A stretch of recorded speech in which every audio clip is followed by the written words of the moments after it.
Hi, I'm Jessica Besson, Mercer County Extension Agent for Horticulture, and I'm going to give you a few tips on growing these beautiful holiday cactuses.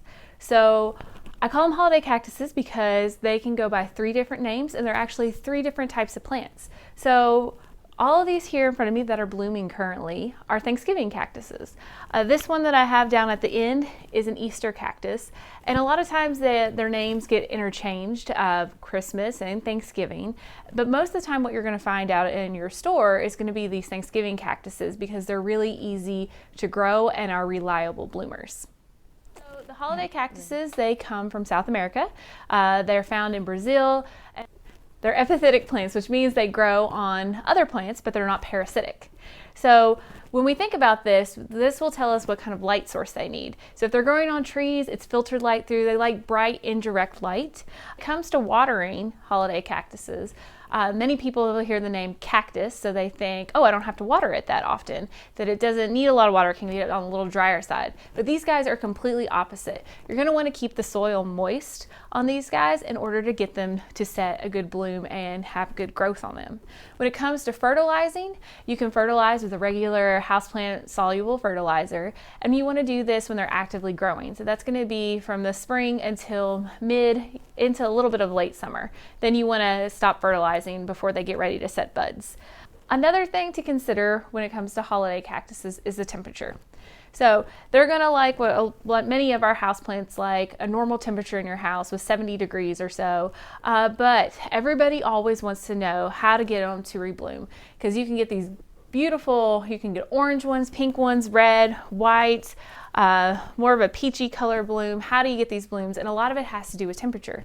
So holiday cactuses are short day plants, which means they need a period of shorter of daylight and a longer time of darkness and a temperature change to initiate this bud set. So about 65 degrees it has to get at nighttime for the plants to set buds on them.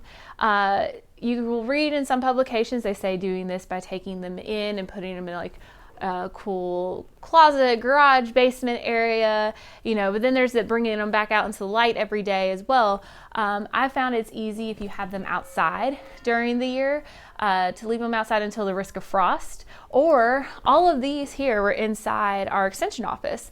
Most of them were by a window, so just by being by the window and getting the fluctuation of temperature change at night and then warming back up in the day was just enough to initiate bud set on these guys. So right before bud set, we want to decrease watering, but as soon as we see those buds coming on, we want to start watering again, because if they get too dry, they will drop these buds and then you won't get some of these gorgeous blooms on them. So one other thing to keep in mind about holiday cactus, they actually like to be pot bound. So the only reason you really want to, if they're coming out of their pot completely, that's when you might consider repotting them. And you want to always do that during the active growing season, and especially not when they have set buds, because you'll risk losing those. So if you have any other questions about holiday cactuses, need to figure out if you have a Thanksgiving, Christmas, or an Easter one, you can always give us a call at the extension office at 859-734-4378. I'm Jessica Besson, and hoping you have a great holiday season.